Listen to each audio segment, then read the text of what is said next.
Okay, तो जैसे कि हमने कल जो लेक्चर कंप्लीट किया था उसके अंदर हमने लास्ट यहाँ तक छोड़ा था, properties of ionic bond and covalent bond.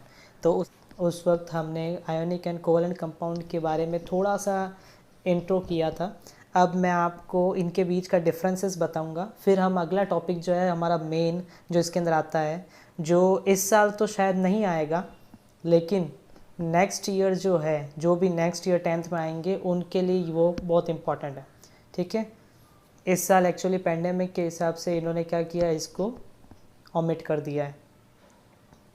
सबसे पहला आयोनिक कंपाउंड्स, तो ionic compounds are usually crystalline solids.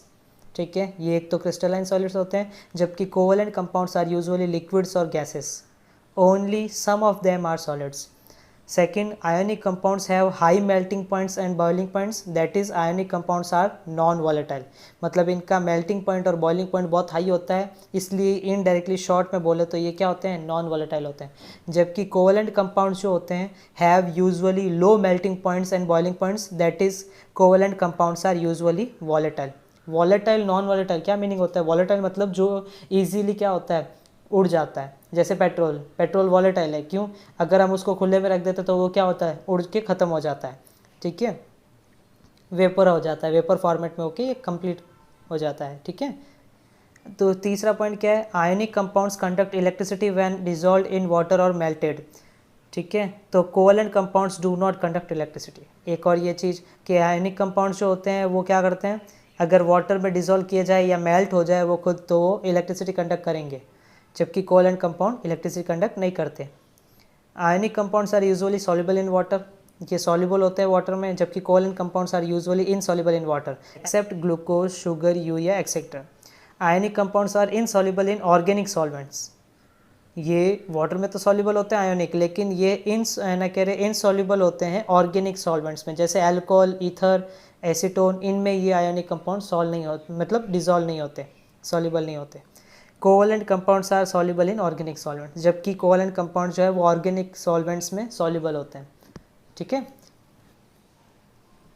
अब जैसे कि मैंने आपको एक इम्पॉर्टेंट टॉपिक क्या बोला था, अकरेंस ऑफ मेटल्स, मतलब कि मेटल्स जो हैं वो नेचर में किस फॉर्मेट में और कैसे पाए जाते हैं, कैसे मिलते हैं हमें।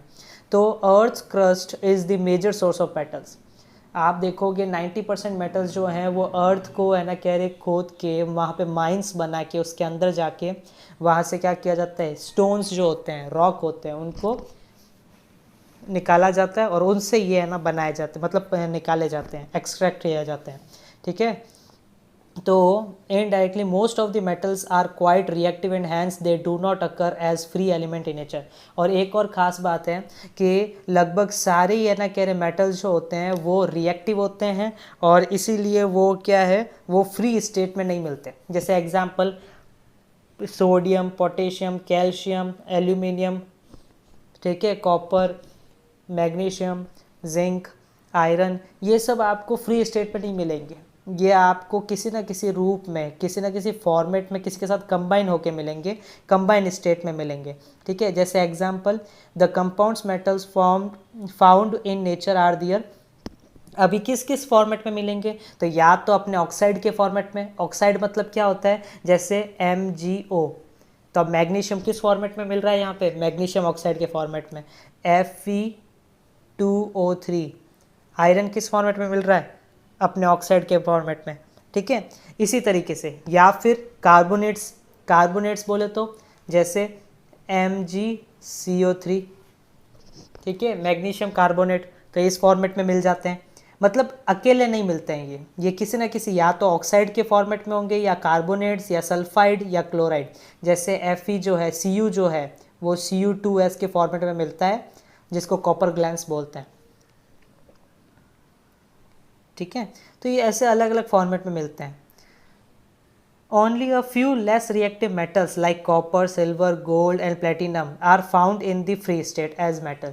जस्ट आप ये समझ सकते हो कि ये जो सिल्वर, गोल्ड और प्लेटिनम है ये बहुत कम रिएक्टिव होते हैं, इसलिए ये क्या है, ये आपको इजीली सेल्फ स्टोन के फॉर्मेट में, मतलब कि एक प्योर गोल्ड के ना स्टोन के फॉर्मेट में ही आपको मिल जाते हैं अर्थ क्रस्ट में। ठीक है, इनको बस नॉर्मली थोड़ा सा क्लीन किया जाता है, बाकी इसकी कुछ ज़रूरत नहीं पड़ती, ये आपको फ्री स्टेट में मिल जाते हैं। लेकिन जो मैंने ऊपर बात की वो फ्री स्टेट में नहीं मिलते हैं। फिर copper and silver metals occur in free state as well as in the combined state. और कॉपर और सिल्वर ऐसे हैं जो फ्री स्टेट में भी मिलते हैं, लेकिन साथ ही साथ तो कहीं है ना बहुत जगह कंबाइंड स्टेट में भी मिलते हैं। जैसे एग्जांपल अभी मैंने बताया Cu2s, तो Cu2s क्या था, कॉपर ग्लैंस, ठीक है। और ऐसे कॉपर फ्री में भी मिल जाए ना, फ्री स्टेट में भी मिल जाएगा, और वरना इस फॉर्मेट में भी दिख जाएगा। उसी तरीके से ये सब होते हैं, ठीक है। तो all the metals which are placed above copper in the reactivity series are found in nature only in the form of their compounds. तो मैंने आपको प्रीवियस लेक्चर के अंदर, मतलब मेरे हिसाब से शायद सेकंड लेक्चर होगा, उसमें मैंने आपको रिएक्टिविटी सीरीज बता दी है, ठीक है। तो आप उसमें देख सकते हैं, आपको पता चल जाएगा कि कॉपर के जस्ट ऊपर जो होते हैं, सबसे नीचे 4 आते हैं, कॉपर, फिर है ना उसके नीचे आता है सिल्वर, फिर गोल्ड, फिर प्लेटिनम, ठीक है। इन 4 के अलावा इनके ऊपर वाले जितने भी वो सारे के सारे क्या होते हैं, वो कभी भी फ्री स्टेट में नहीं मिलते, और वो नेचर में हमेशा किसी ना किसी फॉर्मेट में, उनके कंपाउंड के फॉर्मेट में ही दिखते हैं, ठीक है। अब पता करते हैं कि चलो ठीक है, तो देखें ज़रा, तो किस है ना कह रहे वो उनके एग्जाम्पल देखते हैं अपन। तो जैसे minerals and ores, the natural materials in which the metals और दियर कंपाउंड्स आर फाउंड। मतलब कई बार ऐसे नेचुरल मटेरियल्स हैं, नेचर में पाए जाने ऐसे कुछ मटेरियल्स हैं जिनके अंदर मेटल्स और उनके कंपाउंड जो है वो मिलते हैं, ठीक है, और उन्हें क्या बोलते हैं, मिनरल्स बोलते हैं, ठीक है। जैसे example those minerals from which the metals can be extracted. अब जैसे तो मैं ना, और क्या है, every ore is a mineral but every mineral is not a ore. मतलब मिनरल्स जो होते हैं वो नेचर में बहुत जगह मिलेंगे, लेकिन कुछ मिनरल्स के अंदर से हम है ना कह रहे किसी एलिमेंट को एक्सट्रैक्ट कर सकते हैं, किसी में से नहीं कर सकते। तो जिन मिनरल्स से हम मेटल्स को एक्सट्रैक्ट कर सकते हैं कन्वीनियंटली और प्रॉफिटेबली, उनको तो बोलते हैं ओर्स। जैसे एग्जांपल यहाँ पे सोडियम है, तो सोडियम जो है इसका जो है रॉक सॉल्ट के फॉर्मेट में ये ओर के रूप में पाया जाता है, और इसको हम क्या कर सकते हैं, इजीली सोडियम क्लोराइड के अंदर रूप में होता है ये इसके अंदर, और ये इजीली क्या किया जा सकता है, एक्सट्रैक्ट किया जा सकता है। उसी तरीके से बॉक्साइट है, बॉक्साइट के अंदर एल्यूमिनियम ऑक्साइड के रूप में ये पाया जाता है, और इससे हम एल्यूमिनियम को है ना एक्सट्रैक्ट कर सकते हैं, है ना। पायरोल्यूसाइट इसके अंदर मैग्नीज ऑक्साइड होता है, मैग्नीज डाइऑक्साइड सॉरी, है ना। पायरोल्यूसाइट जो है ये जो ओर का नाम है जिसके अंदर मैग्नीज जो है वो मैग्नीज डाइऑक्साइड के रूप में होता है MnO2, और ये एक्सट्रैक्ट किया जा सकता है। इसी तरीके से कैलामाइन है, जिंक ब्लेंड है, ये कैलामाइन जो है ये और कुछ नहीं, ये होता है जिंक कार्बोनेट ZnCO3, ठीक है, और इसमें से जिंक निकाला जा सकता है। उसी तरीके से जिंक ब्लेंड है, जिंक ब्लेंड क्या होता है, ZnS, zinc sulphide.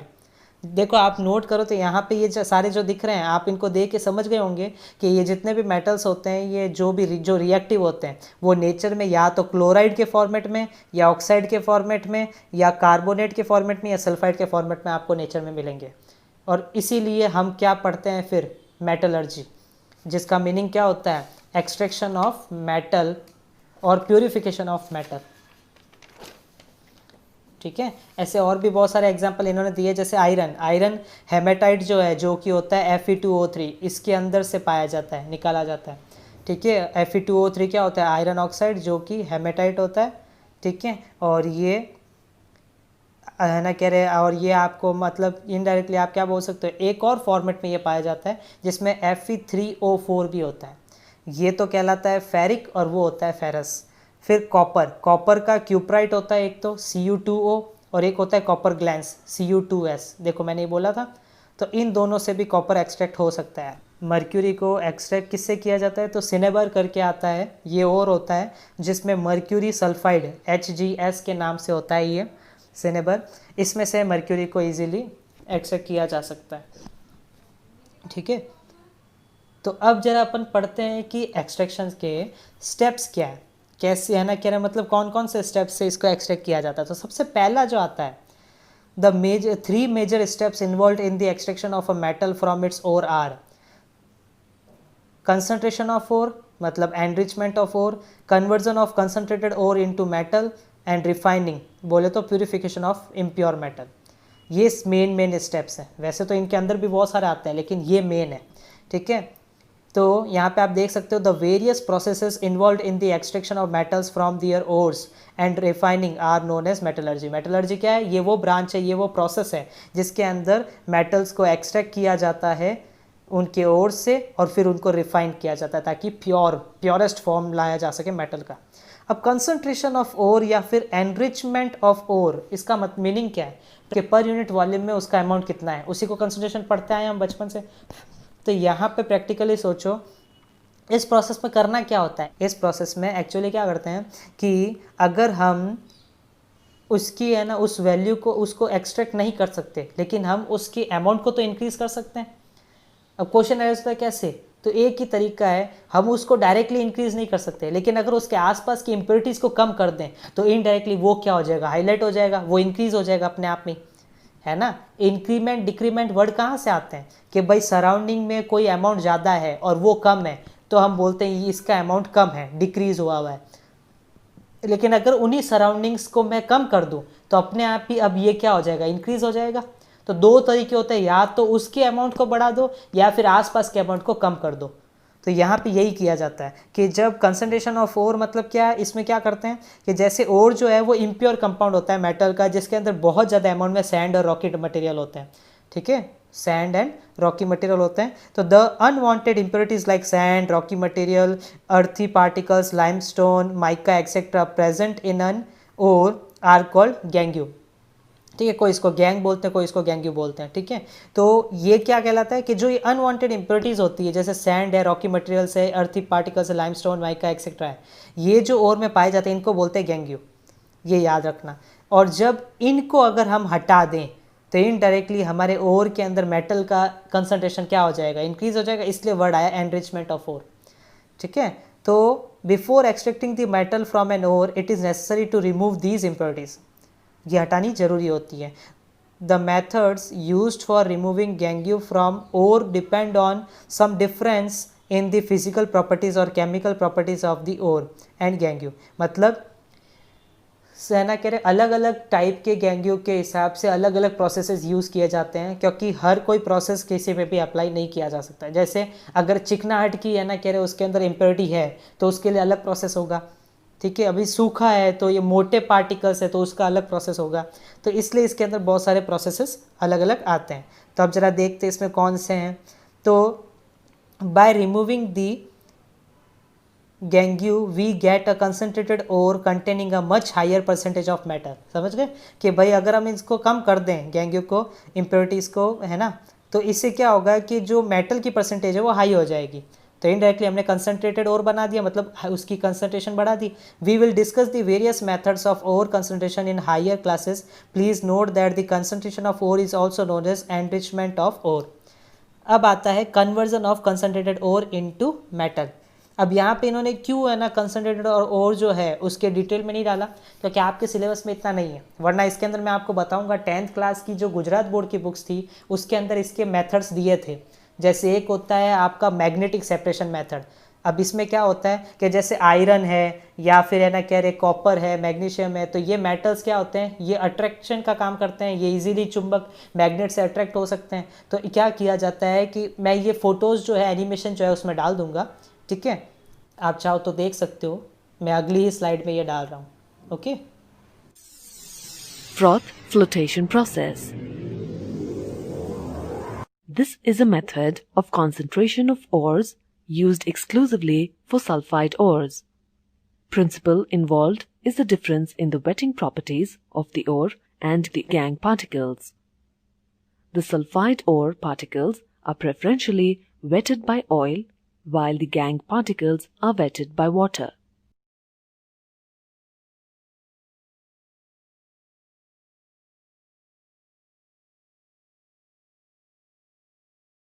A mixture of water and pine oil is taken in a tank.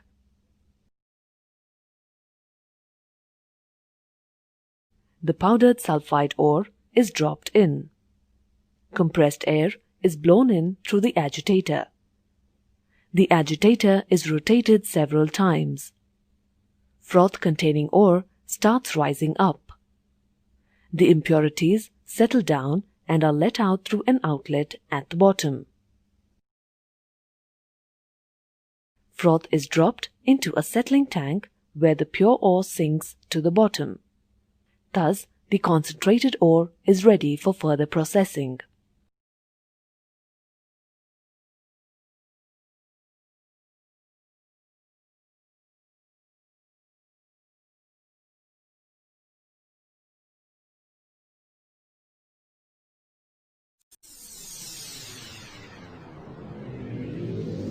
Magnetic separation. Magnetic separation is the method of concentration of an ore. It is used when the ore is magnetic, but the gangue is non-magnetic, or when the ore is non-magnetic, but the gangue is magnetic. The principle of the process of magnetic separation can be viewed here. The ore is passed over a conveyor belt that runs over two rollers, one of which is magnetic. The non-magnetic particles drop down first due to gravity. The magnetic particles adhere to the belt for a little longer time and drop down a little later.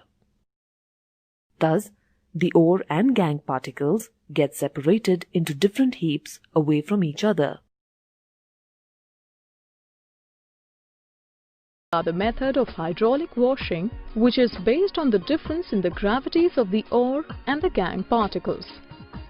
In hydraulic washing, powdered ore is spread on a sloping block having grooves. When a stream of water is allowed to flow over the ore, lighter gangue particles get washed away, leaving the heavier ore particles behind within the grooves.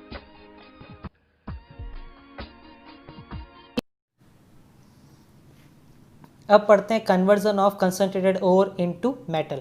अब कैसे convert होता है वो देखें। तो ध्यान से देखो, ये जो रिएक्टिविटी सीरीज देखो इन्होंने भी लिखी है। इन्होंने बताया कि स्टार्टिंग के जो ऊपर के सबसे मोस्ट रिएक्टिव वालों में जो 5 एलिमेंट दिख रहे हैं आपको, ये बहुत ज़्यादा रिएक्टिव होते हैं, इसलिए इनको ये, और वैसे है ना, ये किस में पाए जाते हैं, या तो ऑक्साइड में या क्लोराइड के फॉर्मेट में पाए जाते हैं। तो इनके लिए सबसे मेन प्रोसेस होता है इलेक्ट्रोलाइसिस, क्योंकि ये इतने ज़्यादा रिएक्टिव होते हैं कि इनको किसी और मेथड से अलग किया नहीं जा सकता। तो इसके लिए इन सब को क्या किया जाता है, इलेक्ट्रोलाइसिस से ही किया जाता है, जो हम आगे डिटेल में पढ़ेंगे कि होता क्या है ये प्रोसेस।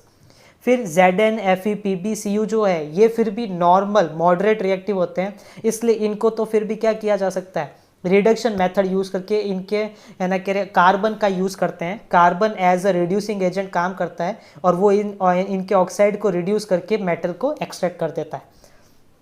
ठीक है। और जो लो रिएक्टिव होते हैं, जो लो रिएक्टिव है उनसे भी ऊपर ये थोड़े दो को, है ना, इन्होंने थोड़ा अलग ही बताया है कि हीटिंग सल्फाइड इन एयर, मतलब केवल इन दोनों को तो केवल हीट करके, अकेले अकेले इनको एयर में हीट करके भी इनको एक्सट्रैक्ट किया जा सकता है, कॉपर और मर्क्यूरी को। लेकिन जो ये हैं ये इतने कम रिएक्टिव होते हैं कि ये तो आपको नेटिव स्टेट में ही मिल जाते हैं, इसलिए इनको तो किसी के साथ एक्सट्रैक्ट करने की जरूरत नहीं है। फिर भी अगर एक्सट्रैक्ट करना होता है तो इनको हम क्या कर सकते हैं, रिफाइनिंग या नॉर्मल किसी भी तरीके से कर सकते हैं, क्लीनिंग कर सकते हैं। ठीक है। तो इसलिए इन्होंने देखो conversion of concentrated ore into metal, तो इन सब से हमने मेटल लाने के तरीके अभी सुने हैं, शॉर्ट में। जैसे metals of higher reactivity, metals of medium reactivity and metals of low reactivity, तो मैंने यहाँ पे बताया आपको शॉर्ट में। अब अपन इनको क्या करते हैं, डिटेल में पढ़ते हैं। देखो क्या लिखा है, extraction of high reactive metals. The highly reactive metals such as potassium, sodium, magnesium, calcium and aluminium are placed high up in the reactivity series in its upper part. ठीक है। So the extraction of higher reactive metals means the extraction of metals which are towards the top of the reactivity series. The oxides of highly reactive metals are very stable and cannot be reduced by the most common reducing agent carbon to obtain free metals. मतलब normal तरीक़ों से इनको extract नहीं किया जा सकता, इतने ज़्यादा रिएक्टिव होते हैं ये, ना कि हम इनको, है ना, कह रहे रिड्यूसिंग एजेंट जो कार्बन है उसका यूज़ करके इनको एक्सट्रैक्ट कर सकते हैं। इसलिए इन सब से जब हम नहीं कर सकते तो हमें एक ही तरीका अपनाना पड़ता है, और वो क्या है, वो तरीका होता है इलेक्ट्रोलाइटिक रिडक्शन मेथड। ठीक है। अब ये कैसे होता है और ये किस तरीके से काम करता है, तो इसका तरीका मैं आपको बताऊंगा।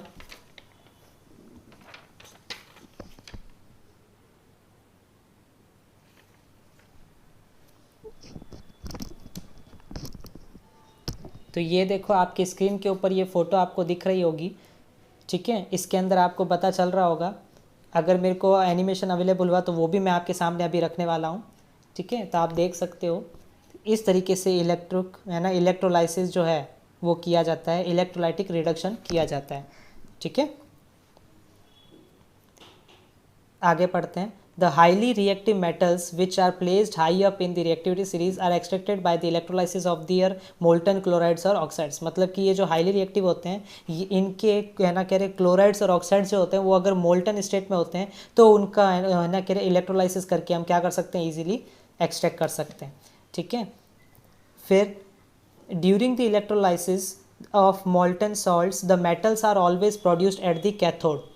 ये एक इम्पॉर्टेंट पॉइंट है, ये मैं आपको एनिमेशन जो अभी मैंने बताया था, ठीक है, और जो मैंने फ़ोटो बताई थी उसमें भी आपको दिखा होगा कि जो कैथोड होता है, दो तरह के है ना इलेक्ट्रोड होते हैं। इलेक्ट्रोड क्या चीज़ होती है कि जो इलेक्ट्रोलाइसिस प्रोसेस है उसके अंदर, इलेक्ट्रोलाइसिस मतलब क्या है, एक तरह के सेल तैयार किया जाता है जिसमें एक तो रॉड होती है, दूसरी भी रॉड होती है, जैसे टर्मिनल्स होते हैं ना पॉजिटिव नेगेटिव, तो उसमें जो पॉजिटिव टर्मिनल होता है वो तो एनोड कहलाता है और जो नेगेटिव टर्मिनल होता है इलेक्ट्रोड होता है वो कैथोड कहलाता है, ठीक है।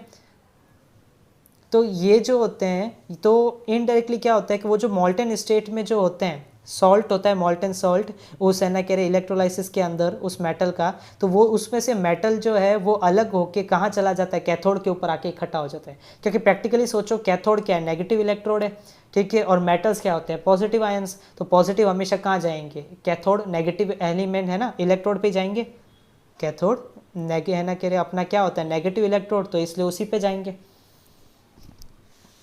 ठीक है। तो यहाँ पे क्या हो रहा है, the metals extracted by electrolysis method are very pure.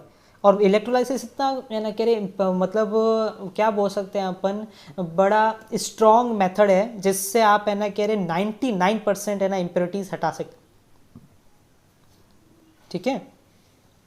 अब आगे कुछ पॉइंट दिए हैं दो, जिनको पढ़ लेते हैं। व्हेन अ मोल्टन, क्या लिखा है कि when a molten metal chloride is electrolyzed by passing electric current, then pure metal is produced at the cathode and chlorine gas is produced at the anode। तो पॉजिटिव इलेक्ट्रोड जो होता है anode, वहाँ पे तो क्लोरीन गैस रिलीज होती है अगर वो मोल्टन क्लोराइड मेटल है तो, ठीक है। मेटल क्लोराइड अगर मोल्ट है ना कह रहे है और वो है ना कह रहे मोल्टन स्टेट में है, तो उसके अंदर से जो क्लोरीन गैस निकलती है वो एनोड की प्लेस में है ना बनती है, एनोड के पास बनती है, और जो है ना नेगेटिव इलेक्ट्रोड होता है कैथोड, वहाँ पे मेटल जाके इकट्ठा हो जाता है, ठीक है। और अगर इसकी जगह मेटल ऑक्साइड है तो क्या होता है, तो जो है ना कह रहे यहाँ पे द प्योर मेटल जो प्रोड्यूस होता है वो कैथोड पे होता है, और जो ऑक्सीजन गैस होती है वो एनोड पे जाके बनती है, पॉजिटिव इलेक्ट्रोड, ठीक है। वहाँ पे क्लोरीन गैस जनरेट हो रही थी एनोड के ऊपर, यहाँ पे ऑक्सीजन गैस जनरेट होती है एनोड के ऊपर, ठीक है, ठीक है। क्या है, सोडियम क्लोराइड। अब जैसे हम है ना सोडियम मेटल को एक्सट्रैक्ट कर रहे हैं, तो सोडियम क्लोराइड जो है वो मोल्टन स्टेट में है, उसको जब इलेक्ट्रोलाइसिस करते हैं तो क्या होता है, Na मेटल बनता है, मतलब सोडियम मेटल, और क्लोरीन गैस जो है वो रिलीज हो जाती है एनोड के थ्रू, जाके एक फॉर्म होती है और वहाँ से रिलीज हो जाती है, ठीक है। अब ये रिएक्शन होती कैसे और ये वर्क कैसे करती है, तो ये देखो जरा यहाँ पे समझा है इन्होंने। Formation of sodium and chlorine by the electrolysis of molten sodium chloride can be explained as follows. सबसे पहले क्या हुआ, कैथोड के ऊपर 2Na+ बना, और प्लस 2 इलेक्ट्रॉन जो हुए वो जो कि कहाँ से आए थे, कैथोड से आए थे, वो इसके अंदर जाके वापस इकट्ठे हुए।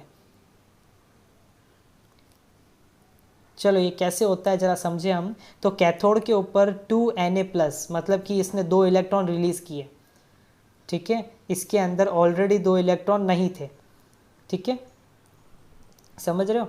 वापस से देख लो कि ये जो Na+ लिखा है इसका मीनिंग क्या है, कि इसके अंदर 2 इलेक्ट्रॉन नहीं थे, है ना, 2 इलेक्ट्रॉन की कमी थी, लेकिन वही 2 इलेक्ट्रॉन क्या हुए, यहाँ से है ना कह रहे कैथोड से इसके पास आए और इसके अंदर ऐड हो गए, और ये वापस क्या बन गया, Na बन गया, ठीक है। इसी तरीके से एनोड पे क्या हुआ, एनोड ने वही 2 इलेक्ट्रॉन रिलीज़ किए, क्योंकि 2 क्लोरीन थे, यहाँ पे हमने अभी पढ़ा था ना 2NaCl लिखा हुआ था, तो 2 क्लोरीन ने 2 इलेक्ट्रॉन रिलीज़ किए, तो वो 2 इलेक्ट्रॉन कहाँ गए होंगे, सोचो ज़रा, वही जहाँ ऊपर लिखा हुआ है, इन दोनों के ही बीच में ये आदान प्रदान होता है, ठीक है। तो इसने क्या बनाया, फिर इस हिसाब से Cl2 बनाया और क्लोरीन गैस बन के रिलीज़ हुई, ठीक है। वापस सुन लो मैंने क्या बोला, कैथोड पे क्या होता है, ऑलरेडी NaCl क्या है, आयन है ना, ये क्या है, आयोनिक बॉन्ड है, तो Na तो ऑलरेडी प्लस में होता ही है और Cl माइनस में होता है, तभी तो दोनों जुड़े हुए हैं। तो होता क्या है कि वो जो 2 इलेक्ट्रॉन है वो क्लोरीन तो अपने, अगर मैं ये NaCl 2 लूँ, 2 मॉलिक्यूल लूँ NaCl के, तो 2 क्लोरीन जो उसमें से अलग होंगे वो तो 2 इलेक्ट्रॉन रिलीज़ कर देंगे अपने अंदर से और ये बन जाएंगे Cl2, और वही 2 इलेक्ट्रॉन आके 2 Na के अंदर जाके मिल जाएंगे, तो वो बन जाएंगे 2Na। प्लस साइन हट गया, क्यों? क्योंकि प्लस क्यों लगता है जब कोई बंदा है ना मेटल अपने इलेक्ट्रॉन डोनेट करता है, लेकिन वही अगर इलेक्ट्रॉन वापस उसके पास आ जाए तो वो प्लस हट जाएगा, तो यही हुआ।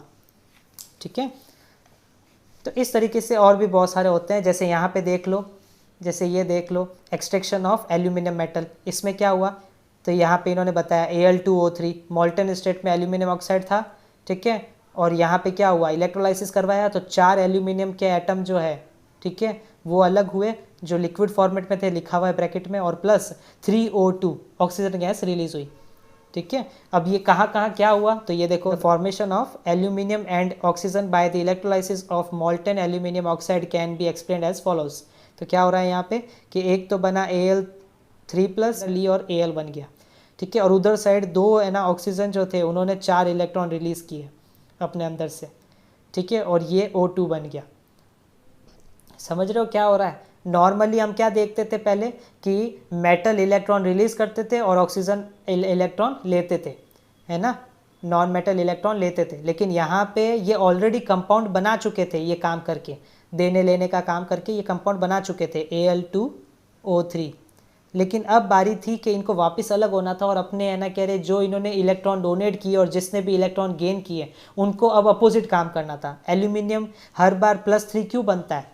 रिएक्शन करने के लिए, और रिएक्शन करने के लिए +3 बनता कैसे? ये 3 इलेक्ट्रॉन रिलीज करता है, लूज करता है, जबकि अब इसको वापस एल्यूमिनियम बनना था तो इसने क्या किया, 3 इलेक्ट्रॉन गेन किए। उसी तरीके से ऑक्सीजन नॉर्मली क्या करता है, 2 इलेक्ट्रॉन, एक ऑक्सीजन एटम 2 इलेक्ट्रॉन लेता है, लेकिन अब की बार क्या किया, 2 इलेक्ट्रॉन इसने रिलीज किए, क्यों? क्योंकि अब इसको O2 बनाना था, इसको किसी के साथ कंबाइन नहीं होना है। ठीक है, तो ये चीज़ होती है। इसी तरीके से सब क्या है, अब इसके अंदर क्या आता है आपका एक्सट्रैक्शन ऑफ मॉडरेटली रिएक्टिव। अब हाईली रिएक्टिव हमने देखा, अब मॉडरेटली में क्या है, उसके अंदर क्या होता है, तो उसमें 2 मेथड आते हैं। तो इन 2 मेथड को बहुत अच्छे से समझना, क्योंकि एग्जाम में ये आते हैं।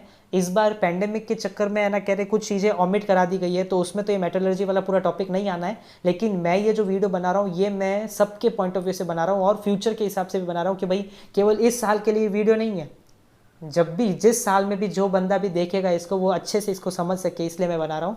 तो इसलिए कैल्सिनेशन एंड रोस्टिंग अभी भी मैं कहता हूँ ये आपके बोर्ड में आने वाले इंपॉर्टेंट पॉइंट्स हैं, ठीक है, तो इनको अच्छे से कर लेना। अब क्या करता है, कौन सा एलिमेंट, वो मैं आपको समझाता हूँ, ज़रा ध्यान से देखो। कैल्सिनेशन जो होता है ना, नाम से आप याद रख सकते हो, जो कार्बोनेट ओर होते हैं, जिस भी मेटल के कार्बोनेट ओर होंगे उनके अंदर कैल्सिनेशन प्रोसेस होगा, और जिन भी मेटल्स के सल्फाइड ओर होंगे उसमें रोस्टिंग प्रोसेस होगा। पहला डिफरेंस याद रखना, वापस सुन लो क्या बोल रहा हूँ, जिन भी मेटल्स के कार्बोनेट ओर होंगे वो कैल्सिनेशन प्रोसेस यूज़ करेंगे, और जिन भी मेटल्स के सल्फाइड ओर होंगे वो रोस्टिंग यूज़ करेंगे। पहला डिफरेंस। दूसरा, कैल्सिनेशन में हमेशा कार्बन डाइऑक्साइड रिलीज होती है, ठीक है, और रोस्टिंग में हमेशा सल्फर डाइऑक्साइड रिलीज होती है, ठीक है, 2 डिफरेंस, ठीक है। अब एक और चीज़ देख लो, कैल्सिनेशन जो होता है वो strongly heated in the absence of air. Calcination में एयर बिल्कुल नहीं होती है, ये समझ लो ना के बराबर होती है, ना के बराबर मतलब एकदम माइन्यूट, मतलब 0.1% भी है ना कह रहे, मैं बोलूँगा बहुत मुश्किल से होती है, ठीक है, जबकि रोस्टिंग जो होती है वो प्रेजेंस ऑफ एयर में की जाती है। 3 डिफरेंस समझ में आए? वापस से सुन लो, कैल्सिनेशन कार्बोनेट ओर में होता है, रोस्टिंग सल्फाइड ओर में होता है। कैल्सिनेशन में CO2 रिलीज होती है, रोस्टिंग में SO2 रिलीज होती है। कैल्सिनेशन के अंदर एब्सेंस ऑफ एयर होता है, रोस्टिंग में प्रेजेंस ऑफ एयर होता है, ठीक है। और अब चौथा जो पॉइंट है वो डिफरेंस नहीं है, चौथा तो आप इन दोनों में रिएक्शन लिख देना तो 4 पॉइंट तो यूं ही कवर हो जाएंगे, ठीक है। चौथा पॉइंट जो मैं बोलने वाला हूँ वो डिफरेंस नहीं है, वो एक्चुअली सिमिलरिटी है। वो क्या है कि ये दोनों ही जो काम के हैं, कैल्सिनेशन और रोस्टिंग, ये दोनों ही क्या करते हैं, कार्बोनेट और सल्फाइड ओर्स को कन्वर्ट करते हैं ऑक्साइड ओर में, मतलब इनडायरेक्टली ये कहना कह रहे मेटल कार्बोनेट जो होते हैं उनको ऑक्साइड में कन्वर्ट करते हैं, और रोस्टिंग भी जो मेटल सल्फाइड है उनको ऑक्साइड में कन्वर्ट करते हैं। तो एक स्टेप स्मूथ में ले जाते हैं, मतलब इजी वाले प्रोसेस में ले जाते हैं। ये हार्ड पड़ते हैं करना, तो इनको कैल्सिनेशन और रोस्टिंग करके हम स्मूथ में ले जाते हैं, ताकि ये जिंक ऑक्साइड को करना फिर भी आसान होता है। तो जिंक ऑक्साइड यहाँ पे भी देखो जिंक ऑक्साइड बना। अब फिर क्या करेंगे हम आगे भी है ना, मैं बताऊंगा तुम्हें कि फिर रिफाइनिंग करके क्या किया जाता है, सॉरी रिडक्शन प्रोसेस यूज करके क्या किया जाता है, इन दोनों के ऑक्साइड्स को कन्वर्ट कर दिया जाता है मेटल्स में। ठीक है, एल्यूमिनियम या फिर कार्बन का यूज करके जिंक ऑक्साइड जो है उससे जिंक बना लिया जाता है। लेकिन वो कहते हैं ना कि 100% प्योरिटी नहीं होती है, तो वो जो जिंक मिलता है रिडक्शन प्रोसेस में, ये मैं पहले बता रहा हूँ, ये अपन आगे देखेंगे कि वो जो रिडक्शन प्रोसेस में हमको जिंक मिलता है वो भी इम्प्योर होता है, इसलिए बाद में लास्ट स्टेप हम यूज़ करते हैं रिफाइनिंग। ठीक है, तो ये चीज़ याद रखना।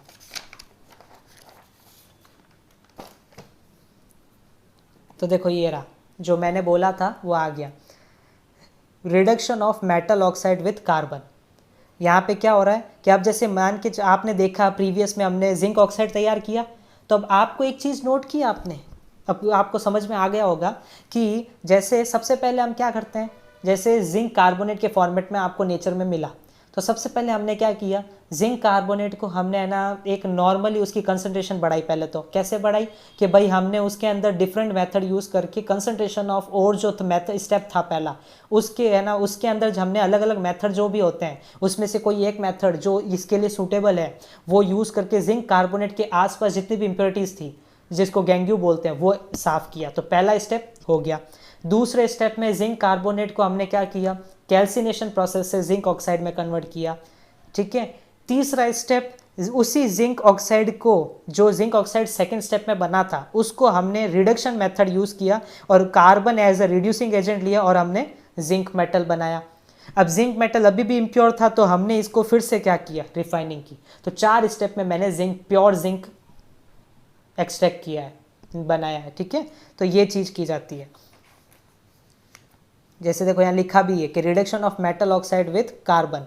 ठीक है, और रिडक्शन मेथड एल्यूमिनियम से भी किया जाता है, क्योंकि एल्यूमिनियम भी ज़्यादा रिएक्टिव होता है कुछ कहना कह रहे एलिमेंट के कंपेरेटिवली। जैसे मैग्नीज है तो मैग्नीज से ज़्यादा रिएक्टिव होता है एल्यूमिनियम, मैग्नीज है मैग्नीज से ज़्यादा रिएक्टिव होता है एल्यूमिनियम, तो इसलिए एल्यूमिनियम ईजी रहता है रिड्यूसिंग एजेंट के रूप में, जो इसको ईजिली क्या कर सकता है, मैग्नीज मेटल बना सकता है और एल्यूमिनियम ऑक्सीजन को अलग कर सकता है। ठीक है, तो ये तरीके हैं।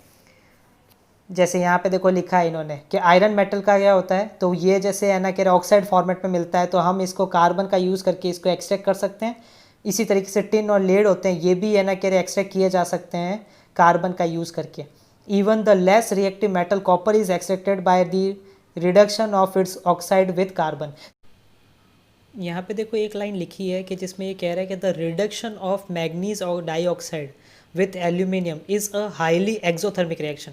तो याद हो तो मैंने फर्स्ट चैप्टर जो था केमिकल रिएक्शन, उसमें आपको मैंने 2 नाम बताए थे, एक कहलाता है एंडोथर्मिक रिएक्शन, एक होता है एक्सोथर्मिक। एंडो मतलब होता है कि किसी है ना कि हीट प्रोवाइड की जा रही है तब रिएक्शन हो रही है, मतलब हीट को एब्जॉर्ब करना। और एक्सो मतलब होता है कि जब थर्मिक, एक्सोथर्मिक मतलब कि जब हीट को रिलीज़ किया जा रहा है। तो यहाँ पे इसके अंदर ये हाईली एक्सोथर्मिक रिएक्शन होती है ये वाली, क्योंकि इसमें नोट करो प्लस हीट लिखा है, तो ये कितनी हीट रिलीज़ हो रही है ये बता रहा है कि बहुत ज़्यादा अमाउंट में इस रिएक्शन के अंदर हीट रिलीज़ होती है। A lot of heat is evolve during the reduction of manganese dioxide with aluminium powder because of which the manganese metal produced is in the molten state. यही reason है कि manganese जो है ना metal produce होता है वो liquid state में पाया जाता है यहाँ पे। ठीक है, please note that aluminium is an expensive reducing agent as compare to carbon. Coke के रूप में जो कार्बन यूज़ किया जा रहा है उसके कंपेरेटिवली एल्यूमिनियम ज़्यादा एक्सपेंसिव होता है, इसीलिए इसको बहुत रेयरली और बहुत कम जगहों पे यूज़ किया जाता है। मतलब ऐसा कुछ लिखा नहीं है लेकिन फिर भी अंडरस्टूड है।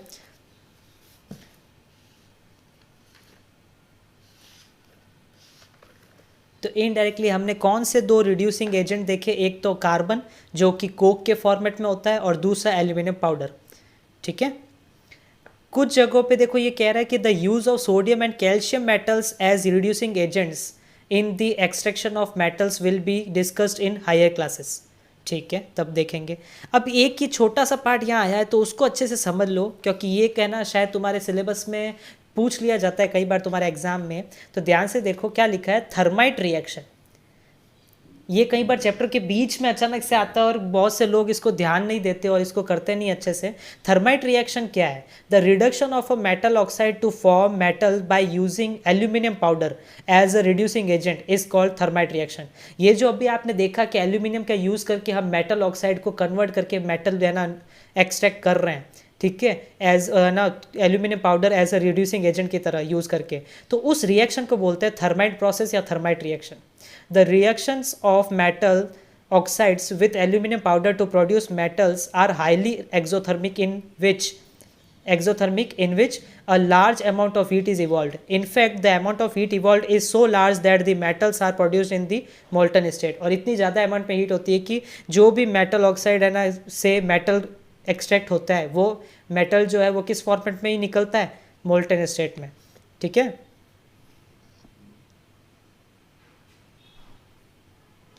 फिर इसी मोल्टन आयरन को क्या किया जाता है? देखो आगे लिखा है the molten iron is then poured between the broken iron pieces to weld them, मतलब उनको ज्वाइंट करने में यूज़ करते हैं फिर। और दिस प्रोसेस इज कॉल्ड एल्यूमिनोथर्मी या फिर थर्माइट वेल्डिंग। वेल्डिंग तो नाम सुना ही होगा सबने, तो एल्यूमिनोथर्मी और थर्माइट वेल्डिंग ये बोला जाता है किस प्रोसेस को? कि the molten iron is then poured between the broken iron pieces to weld them, मतलब दो आयरन पीसेस को ज्वाइंट करना हो तो वहाँ पे फिर एक है ना ये जो पिघला हुआ ये जो मोल्टन लिक्विड मेटल होता है आयरन का, है ना, ये लिक्विड आयरन जो होता है इसको वहाँ पे पोर किया जाता है ताकि वो ज्वाइंट हो जाए, और इस प्रोसेस को बोलते हैं थर्माइट वेल्डिंग, ठीक है।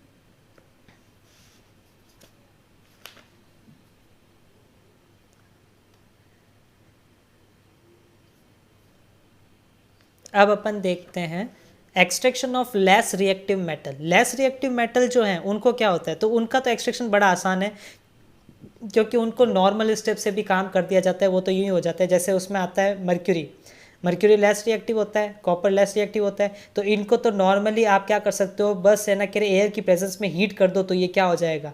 तो mercury metal is produced from the sulphide ore called cinnabar HgS which is actually mercury second क्या है इसकी valency? Sulphide. The extraction of mercury from cinnabar और इन्वॉल्व्स द फॉलोइंग 2 स्टेप्स। पहला कंसनट्रेटेड मर्क्यूरी कि मतलब उसकी कंसनट्रेशन बढ़ा दो, जो मैंने स्टार्टिंग में बात की आपसे। फिर सल्फाइड और is roasted in air when mercury oxide is formed, मतलब रोस्टेड वर्ड यूज़ क्यों किया? क्योंकि मैंने आपको बताया था ये प्रेजेंस ऑफ एयर में होता है और रोस्टिंग भी प्रेजेंस ऑफ एयर में होती है, तो मर्क्यूरी को केवल रोस्टिंग प्रोसेस करके भी आप इसको एक्सट्रैक्ट कर सकते हो, तो इतना ईजी होता है इनको करना। तो इसी तरीके से कॉपर का है, कॉपर में भी यही होता है कि आप है ना एयर की प्रेजेंस में रोस्टिंग करो, हीट अप करो इसको, तो आपको Cu2O मिल जाएगा, और वापस से अगर आप इसको हीट करो, ठीक है, ये देखो लिखा है when a good amount of copper sulphide has been converted into copper oxide then the supply of air for roasting is stopped. In the absence of air copper oxide formed above reacts with the remaining copper sulphide to form copper metal and sulphur dioxide. मतलब कि अब है ना क्या होता है कि air जो है वो बंद हो जाती है, ये ऐसा बोल रहा है, ठीक है। The supply of air for roasting is stopped, क्यों? क्योंकि जब है ना कह रहे गुड अमाउंट ऑफ सल्फाइड और बनता है, कॉपर सल्फाइड जो है has been converted into copper oxide, जब कॉपर सल्फाइड जो है बहुत अच्छे अमाउंट में है ना कन्वर्ट हो जाता है कॉपर ऑक्साइड में, तो सप्लाई ऑफ एयर जो है वो स्टॉप हो जाती है इन द एब्सेंस ऑफ एयर। और एब्सेंस ऑफ एयर के कारण क्या होता है, वो जो Cu2O बना हुआ होता है, जब एयर की प्रेजेंस थी तब तो Cu2O बन रहा था, और जो Cu2 अब है ना कह रहे एयर बंद हो गई यानी, तो जो Cu2O बना हुआ बचा हुआ होता है जो बन जाता है, वो अब क्या करता है वापस उस बचे हुए कॉपर ग्लैंस मतलब Cu2S के साथ रिएक्ट करके हीट होके Cu प्लस SO2 बनाता है। तो मतलब ये 2 स्टेप में ये पूरी रिएक्शन होती है उसी एरिया में, और ये क्या करता है कंप्लीट हीटिंग में कॉपर तैयार करता है, ठीक है। अब आता है रिफाइनिंग को अच्छे से समझेंगे क्योंकि ये जो है ये है ना सारे प्रोसेस में एंडिंग है, ये मेटलर्जी की ये एंडिंग है, जिसमें क्या होता है the process of purifying impure metals is called refining of metals, ठीक है। और रिफाइनिंग जो है ये अलग अलग तरीके से यूज़ की जाती है, जैसे कि हमने यहाँ पे किया है इलेक्ट्रोलाइटिक रिफाइनिंग। सबसे इंपॉर्टेंट पार्ट यही है इलेक्ट्रोलाइटिक रिफाइनिंग मतलब इलेक्ट्रोलाइसिस प्रोसेस यूज़ करके, है ना, आप क्या कर सकते हो, रिफाइनिंग कर सकते हो। जैसे एग्जांपल यहाँ पे इन्होंने दिया है, तो मैं डायरेक्ट पॉइंट पे आऊँगा, तो मैं डायरेक्ट पॉइंट पे आता हूँ। चलो यहाँ पे देखो ज़रा क्या किया जाता है इसके अंदर।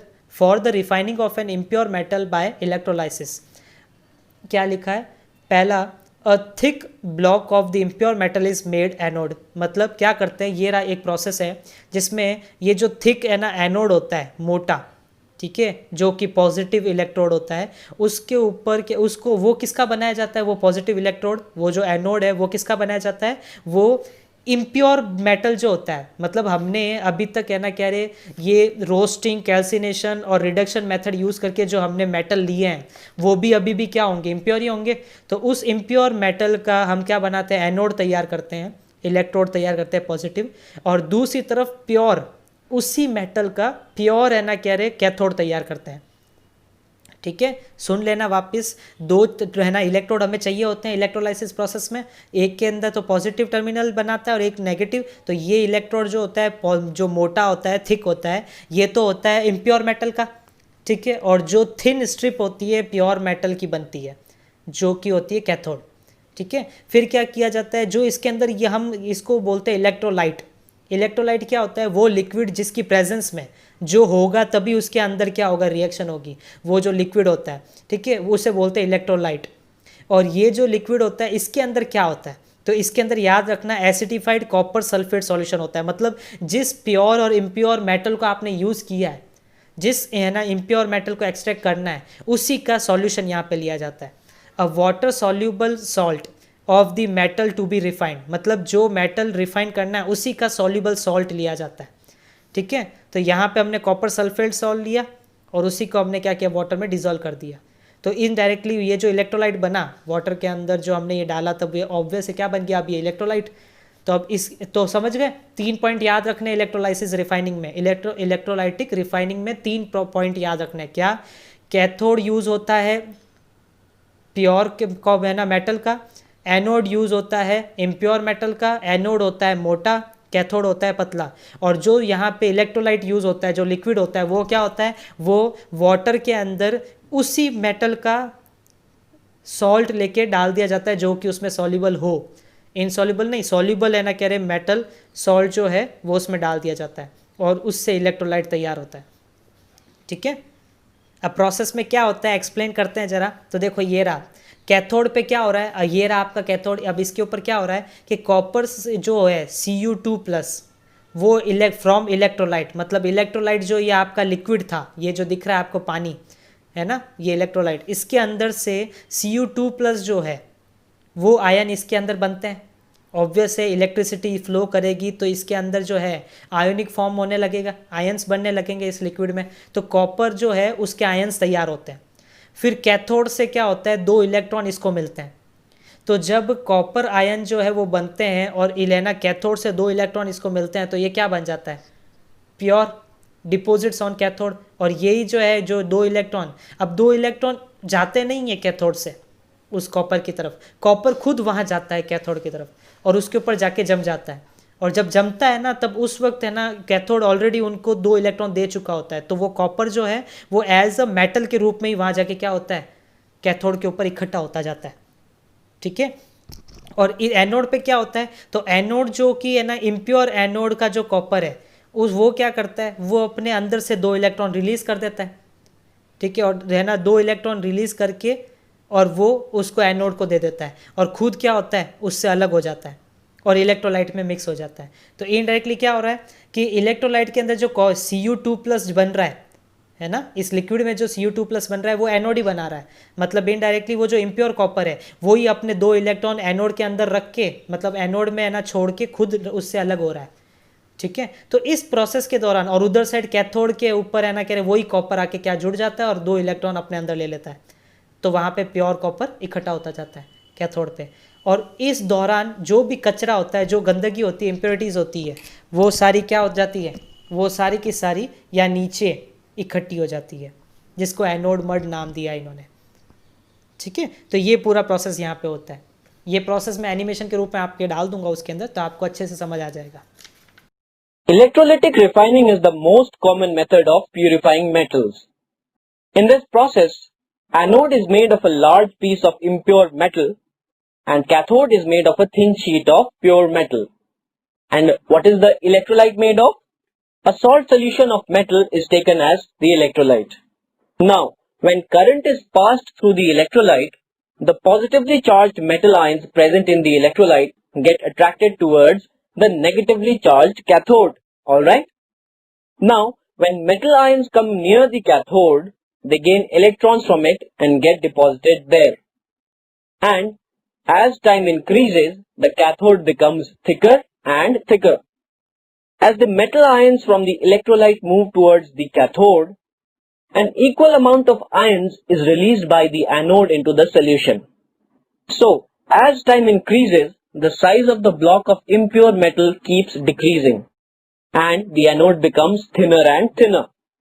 The soluble impurities present in the impure metal block go into the electrolytic solution and the insoluble impurities settle down at the bottom of the container below the anode. And what are these impurities known as? Anode mud.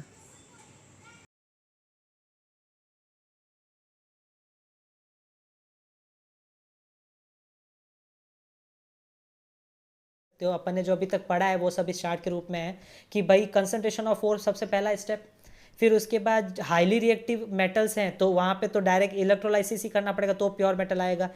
जो moderately reactive है उनमें दो process किए जाते हैं, carbonate ओर है तब तो कैल्सिनेशन, सल्फाइड ओर है तो रोस्टिंग, और दोनों से क्या मिलता है, मेटल ऑक्साइड मिलता है। और फिर उस मेटल ऑक्साइड को कार्बन या एल्यूमिनियम का यूज़ करके रिडक्शन प्रोसेस यूज़ किया जाता है और उससे हमें इम्प्योर मेटल मिलता है, फिर उसकी रिफाइनिंग करके हम प्योर मेटल लेते हैं। ये सब हमने पढ़ लिया। और जो लेस रिएक्टिव होते हैं उसमें क्या होता है, तो लेस रिएक्टिव ज़्यादातर सल्फाइड ओर में पाए जाते हैं और उन्हीं का रोस्टिंग करके हम क्या करते हैं, इम्प्योर मेटल पाते हैं और उस इम्प्योर मेटल को रिफाइन करके हम प्योर मेटल लेते हैं। ठीक है, तो ये सारे प्रोसेस हमने अभी तक पढ़ लिए। अब इसमें कुछ छोटी मोटी चीज़ें आ रही है जैसे कोरोजन वगैरह वगैरह। ठीक है, तो कोरोजन आपने फर्स्ट चैप्टर में पढ़ रखा है। कोरोजन होता क्या है कि जब मेटल्स जो हैं वो एयर के, मॉइस्चर के या केमिकल जो होता है जैसे एसिड वगैरह है उनके है ना कह रहे इनके ऊपर आने पे, मतलब मेटल्स के ऊपर अगर एयर आके इकट्ठी हो जाती है, मतलब उसके ऊपर रहती है, एयर के कांटेक्ट में आ जाता है मेटल कहने का मतलब, या मॉइस्चर उसके आसपास रहता है, या कोई एसिड जो है वो बार बार मेटल के कांटेक्ट में आता है तो वो मेटल को खाने लगता है और इसी है ना कह रहे प्रोसेस को कोरोजन बोलते हैं। जैसे एग्जांपल आयरन का कोरोजन हो रहा है तो रस्टिंग कहलाता है। ठीक है, या फिर है ना कह रहे कॉपर जो है, अब जैसे देखो आयरन जो है रस्ट हो गया तो वो कैसे कलर का हो जाएगा, ब्राउनिश रेडिश ब्राउन कलर का। ठीक है, कॉपर होगा तो कैसा हो जाएगा, ग्रीनिश कलर का। ठीक है, और इसी तरीके से और भी बहुत सारे होते हैं। ठीक है, तो अब यहाँ पे जैसे इन्होंने देखो रस्टिंग ऑफ आयरन का पूरा इन्होंने नेसेसरी कंडीशंस बताई है कि किस तरीके से पता चलता है और किस तरीके से होता है। इन्होंने एक्सपेरिमेंट करके देखा कि रस्टिंग ऑफ आयरन कैसे होती है और किस किस कारण से होती है। तो देखो मैं आपको ये शॉर्ट में समझाता हूँ, बड़ा इजी है। क्या किया इन्होंने, 3 टेस्ट ट्यूब्स ली, ध्यान से समझना, 3 टेस्ट ट्यूब ली। एक के अंदर इन्होंने क्या किया, एनहाइड्रस कैल्शियम क्लोराइड डाला। उसकी गोलियां दिख रही है, ये एनहाइड्रस कैल्शियम क्लोराइड है। इसका काम पता है क्या होता है, ये क्या करता है, ये आपने नोट किया होता, आपने ये जितने भी अपने घरों में है ना कह रहे प्लास्टिक के सामान आते हैं जैसे थर्मस आ गया या फिर कोई वाटर बॉटल आ गई या फिर आपका टिफ़िन आया, आप परचेज़ करके लाए तो नोट करना उसके अंदर एक छोटी सी पाउच होती है। उस पाउच में है ना इसी टाइप के एलिमेंट है ना कंपाउंड डले हुए होते हैं, एनहाइड्रस कैल्शियम क्लोराइड डला होगा या कोई और होगा। ये सब काम क्या करते हैं कि उसके अंदर जो अगर बाई चांस गलती से मॉइस्चर आ भी जाए तो वो उनको सोख लेता है। तो इन में ना सबके अंदर मॉइस्चर नहीं आने देता। तो यहाँ पे भी यही किया कि इसके अंदर टेस्ट ट्यूब के अंदर कुछ भी नहीं था सिवाय क्या था, वाटर फ्री एयर थी, मतलब ड्राई एयर थी। ठीक है, अब इसके अंदर आयरन नील डाल दी और एनहाइड्रस कैल्शियम ऑक्साइड क्लोराइड डाल दिया ताकि अगर बाई चांस गलती से भी थोड़ी सी भी है ना कह रहे वहाँ पे वाटर हुआ, मॉइस्चर हुआ तो वो उसको सोख लेगा। तो आयरन को बिल्कुल भी मॉइस्चर नहीं लगा, केवल नॉर्मल एयर थी। ठीक है, तो यहाँ पे इन्होंने देखा कि कोई रहना रस्टिंग नहीं हुई। फिर यहाँ पे इन्होंने क्या किया, वाटर लिया, उसके अंदर आयरन नहीं डाली, लेकिन ऊपर क्या किया, ऑयल का थोड़ा सा है ना ड्रॉप डाल दी, जिससे क्या हुआ कि वो जो टेस्ट ट्यूब के अंदर की एयर थी और जो वाटर थी उन दोनों के बीच का कांटेक्ट एंड हो गया, स्टॉप हो गया। अब दोनों के बीच में कोई कांटेक्ट नहीं रहा, तो इस कारण से केवल वाटर होने से क्या हुआ, रस्टिंग नहीं हुई। केवल एयर से रस्टिंग नहीं हुई, केवल वाटर से रस्टिंग नहीं हुई। लेकिन अब इन्होंने क्या किया, ऐसा कुछ भी प्रोसेस नहीं किया, ना एनहाइड्रस कैल्शियम क्लोराइड डाला, ना उन्होंने ऑयल डाला, ठीक है। उन्होंने बस क्या किया, नॉर्मली पानी और हवा दोनों ही उसके अंदर थी टेस्ट ट्यूब में, और उन्होंने आयरन ने डाल दी। तो थोड़ी देर बाद उन्होंने देखा कि आयरन और वाटर दोनों साथ में होने के कारण रस्टिंग स्टार्ट हो गई। तो क्या समझ में आया इस एक्सपेरिमेंट से? आपको ये ऑब्जर्व मिला होगा, ये आपको पता चला होगा। देखो हम यहाँ नीचे पढ़ते हैं क्या लिखा है इन्होंने कि no rust is seen on the surface of iron nail kept in dry air in the first test tube. This tells us that rusting of iron does not take place in air alone. फिर दूसरा observation क्या निकला कि no rust is seen on the surface of iron nail kept in air free boiled water in the second test tube. This tells us that rusting of iron does not take place in water alone. और तीसरा, red brown rust is seen on the surface of iron nail kept in the presence of both air and water together in the third test tube. This tells us that rusting of iron takes place in the presence of both air and water together. ठीक है, ये चीज़ जानने को मिली।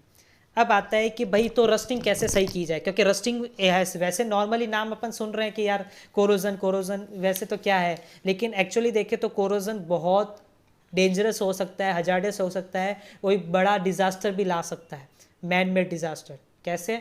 सोचो अपने यहाँ पे आजकल पे ना प्लेन, बड़े बड़े ब्रिज, बड़ी है ना ट्रेन की पटरियाँ वगैरह सब है ना कह रहे क्या होती है, मेटल्स की बनती है, ठीक है। अगर ये सब कोरोड होने लग गई तो अपने ब्रिज जो है वो कमज़ोर पड़ जाएंगे, गिरने लग जाएंगे, अपने जो ट्रेन्स हैं वगैरह, ये व्हीकल्स वगैरह हैं वो है ना डैमेज हो जाएंगे, तो कितनी प्रॉब्लम होगी, समझ रहे हो।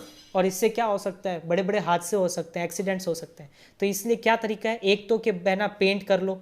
मैं शॉर्ट में आपको समझा रहा हूँ कि एक तो क्या कर सकते हो आप कि जैसे ग्रिल्स है, रेलिंग है, स्टील फर्नीचर है, आयरन पाइप्स है, आयरन ब्रिज है, रेलवे कोचेस है, शिप्स है, बॉडीज़ ऑफ कार है, बसेस, ट्रक्स एक्सेट्रा है, तो उनको पेंट कर दो।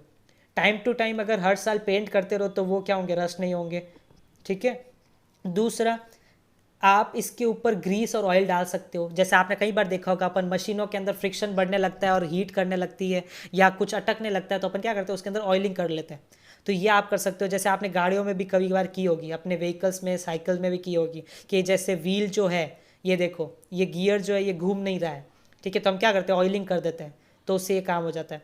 फिर गैल्वेनाइजेशन प्रोसेस, गैल्वेनाइजेशन जो मैंने स्टार्टिंग में आपको थोड़ा सा कल बताया था लेक्चर में कि जिंक जो है, जिंक मेटल की थिन लेयर अगर हम आयरन ऑब्जेक्ट के ऊपर डाल दें, डिपॉजिट कर दें, तो उससे क्या होगा, रस्टिंग रुक सकती है। और इस प्रोसेस को बोलते हैं galvanisation. The process of depositing a thin layer of zinc metal on iron objects is called galvanisation.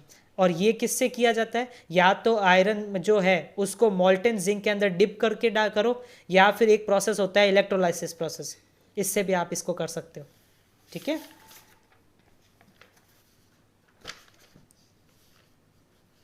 फिर और क्या बोला है, जैसे यहाँ पे इन्होंने बोला, जिस तरीके से मैंने जिंक बोला था उसी तरीके से क्या किया जाता है, कुछ लोग है ना कह रहे इनके ऊपर प्लेटिंग कर लेते हैं। आपने सुना होगा ये चीज़, ये नाम, कि कई बार बहुत सारी चीज़ों में, जैसे आपके घरों में जो स्पून्स हैं या फिर आपके ये जो है ना कह रहे क्या बोल सकते हैं, टैप है, नल वगैरह है, इनके ऊपर क्या होती है, एक प्लेट, एक परत है ना, लेयर जो है वो बिछाई हुई होती है, वो लगाई हुई होती है। जैसे टिन प्लेटिंग है, क्रोमियम प्लेटिंग है, तो इनकी कर दे तो इससे भी आयरन की रस्टिंग रुक सकती है।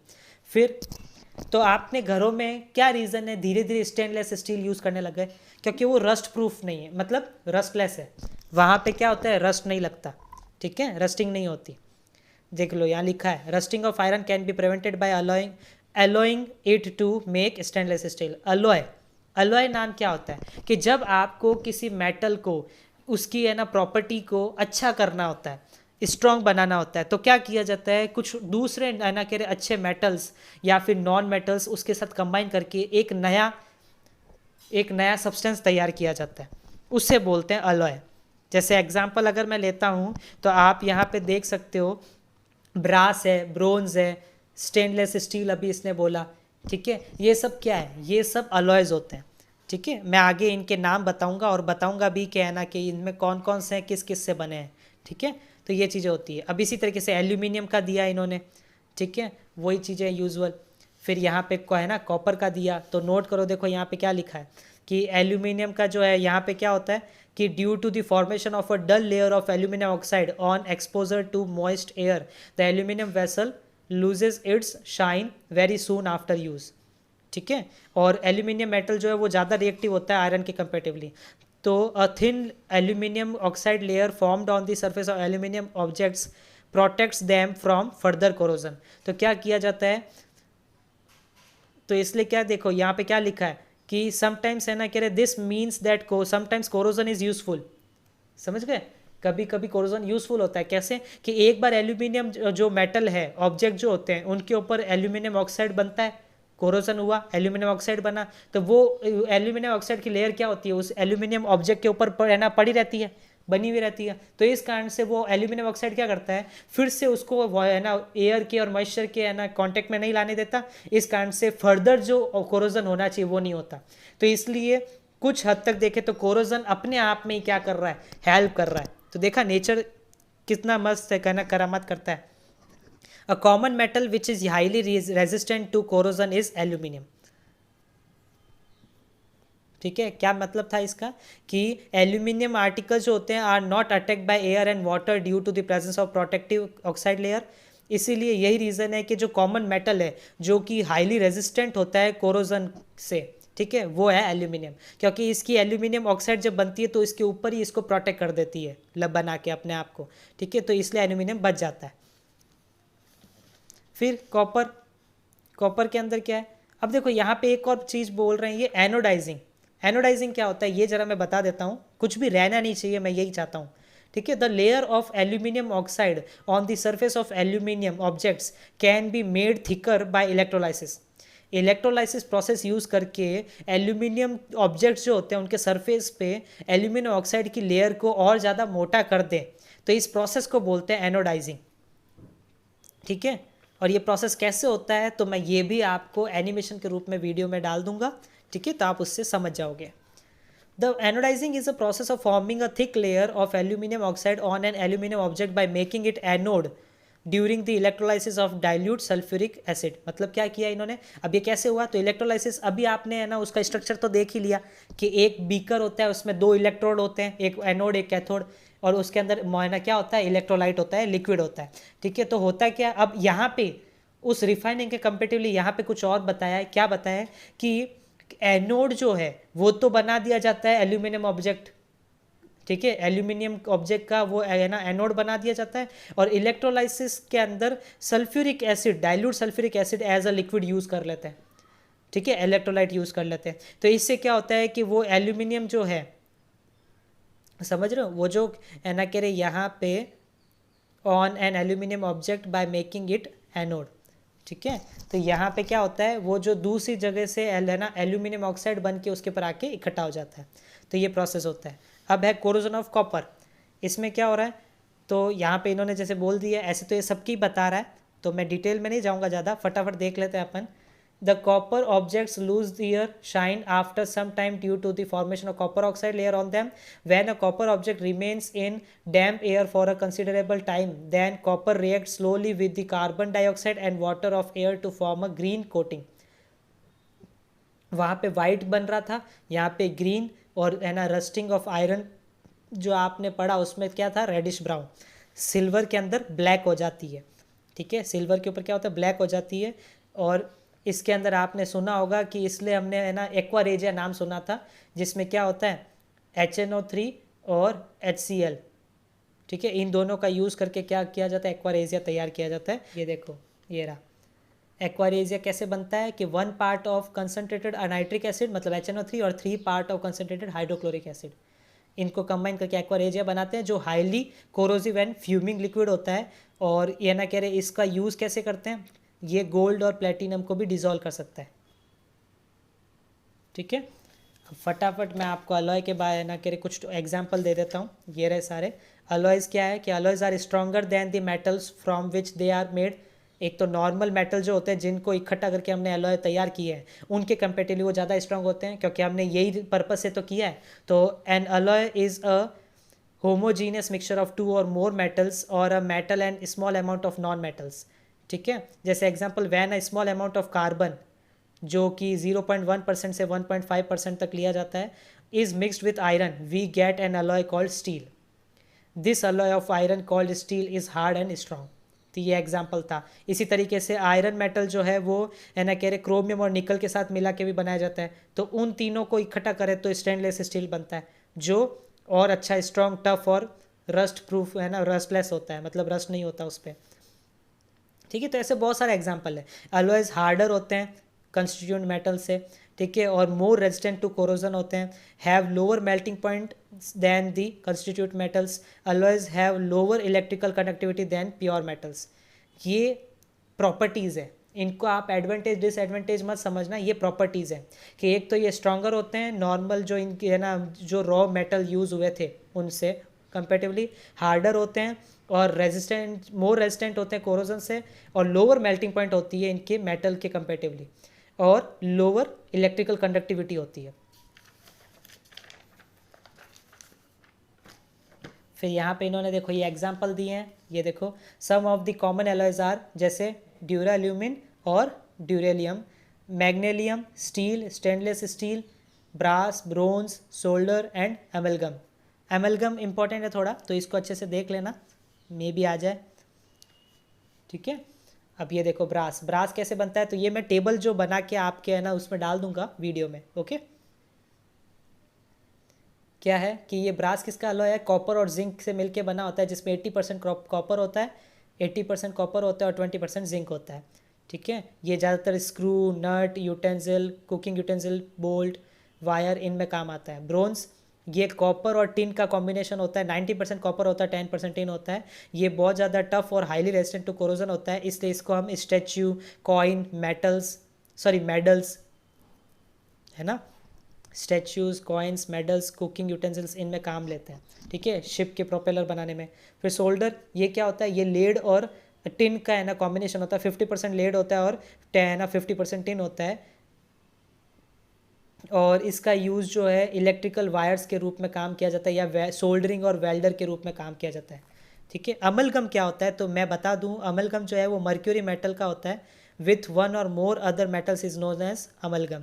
Solution of mercury a solution of sodium metal in liquid mercury metal is called sodium amalgam. Amalgam consisting of mercury, silver, tin and zinc is used by dentist for fillings in teeth. मतलब amalgam जो है इसको use किया जाता है teeth के अंदर filling करने के लिए, मतलब कि जैसे कहीं किसी के है ना दांतों में कैविटीज़ हो जाती है जो भरती नहीं है अपने आप. ठीक है, तो वहाँ पे क्या होता है, उनको है ना भरने के लिए जब आप डेंटिस्ट के पास जाते हो तो वो किससे भरते हैं, वो एमलगम का यूज़ करते हैं, जिसके अंदर मर्क्यूरी, सिल्वर, टिन और जिंक होते हैं. ठीक है, फिर गोल्ड के अलॉयज कौन है, तो याद रखना गोल्ड जो है उसकी प्योरिटी जो है वो कैरेट्स में एक्सप्रेस की जाती है. अगर मान के चलो 24 कैरेट है, इसका मतलब प्योर गोल्ड है. अगर इसकी जगह 22 बोलूँ, इसका मतलब समझ जाना कि 22 पार्ट्स तो गोल्ड है और 2 पार्ट्स क्या है, या तो सिल्वर है या कॉपर है ना. अगर मैं बोलूँ 18 कैरेट है, तो इसका मीनिंग क्या हुआ कि 18 पार्ट तो है ना कह रहे प्योर गोल्ड है, और बाकी के जो है ना कितने बचे, तो 24, तो मतलब 6 पार्ट जो है वो क्या है, या तो सिल्वर है या कॉपर है. ठीक है, तो इसलिए इस तरीके से ये कैरेट्स के फॉर्मेट में एक तरह से इसकी यूनिट हो गई. अब आयरन पिलर को ही देख लो दिल्ली के अंदर, जिसको है ना जो कि हमारे कुतुब मीनार के पास है, ये किसका बना है, रॉट आयरन का. अब रॉट आयरन क्या होता है, लो कार्बन स्टील. इसके अंदर क्या है, देखो ये इन्होंने एग्जाम्पल दिया है. अब इसके अंदर क्या बताया इन्होंने कि wrought iron pillar from rusting even after thousands of year, अभी भी रस्ट नहीं लगा है उस पर, आयरन पिलर पे. क्यों, क्योंकि वो रॉट आयरन का बना है, और रॉट आयरन जो है उसके अंदर क्या होता है, कार्बन स्टील है वो. ठीक है, उसमें क्या है कि रीज़न क्या है इसका, क्योंकि देखो because of the formation of a thin film of magnetic oxide of iron on the surface as a result of finishing treatment given to the pillar, painting it with a mixture of different salts, then heating and quenching. मतलब पहले तो उसके ऊपर है ना कह रहे magnetic oxide of iron, मतलब आयरन का मैग्नेटिक ऑक्साइड जो है उसकी लेयर बना रखी है, बना देते हैं है ना. फिर उसके बाद क्या करते हैं, उसको पेंटिंग किया जाता है डिफरेंट सॉल्ट्स के मिक्सचर से, फिर उसको हीट किया जाता है, और फिर क्वेंचिंग मतलब उसको जल्दी क्वेंचिंग मतलब होता है फास्ट है ना, कह रहे ठंडा करना। जैसे आप करते हो ना अपने घर की छत पे, जो है अपन कई बार जैसे अपने गाँव में होता था, घर की छत पे अपन जाते थे और वहाँ पे देखते यार बहुत गर्म है और अपने अंदर घर के अंदर गर्मी लग रही है, तो अपन छत पे जाके पानी फटाफट डालते थे। तो ये इंस्टेंट क्वेंच होता था, क्वेंचिंग करना, कि जल्दी कूल हो जाएगा। ठीक है, तो इस तरीके से। और ये जो हमारा आयरन पिलर है ये 8 मीटर हाइट का है और 6000 kg का है, मतलब 6 टन्स इसका वेट है। और 2000 साल से ये अभी भी एकदम परफेक्ट कंडीशन में क्या हुआ है, खड़ा है। ठीक है, तो इनडायरेक्टली ये एक तरह का क्या हो गया, ऐसा एग्जाम्पल है, the iron pillar at Delhi is a wonder of ancient Indian metallurgy. तो एक तरह से हम ये समझ सकते हैं कि जो प्रीवियस एंशियंट जो मेटलर्जी प्रोसेस चलता था उसका सबसे बड़ा ये क्या है, नमूना है, ये एग्जाम्पल है आयरन पिलर। ठीक है, ओके, तो हमारा यहाँ पे चैप्टर कंप्लीट होता है। चलो, होप सो आप सबको लगभग समझ में आया होगा। मैं फिर से बोल देता हूँ, सारे लेक्चर्स देखो आप अच्छे से। ठीक है, और ये मत सोचो कि हमें नहीं आएगा, आप कर सकते हो, हर चीज़ पॉसिबल है लाइफ में। ठीक है, और मेरी बेस्ट विशेस आपके साथ हैं, एकदम परफेक्ट तरीके से पढ़िए आप। ठीक है, जो भी डाउट हो किसी भी टाइप का हो, मैं तो कहता हूँ, मैं अपने स्टूडेंट्स को यही बोलता हूँ कि किसी भी टाइप का डाउट हो मैं क्लियर करने के लिए हमेशा रेडी हूँ, आप बस कमेंट कीजिए। ठीक है, तो जितने ज़्यादा कमेंट्स दिखेंगे मैं उस हिसाब से वीडियो बना के आपको अवेलेबल कराऊंगा। ठीक है, okay, thank you very much.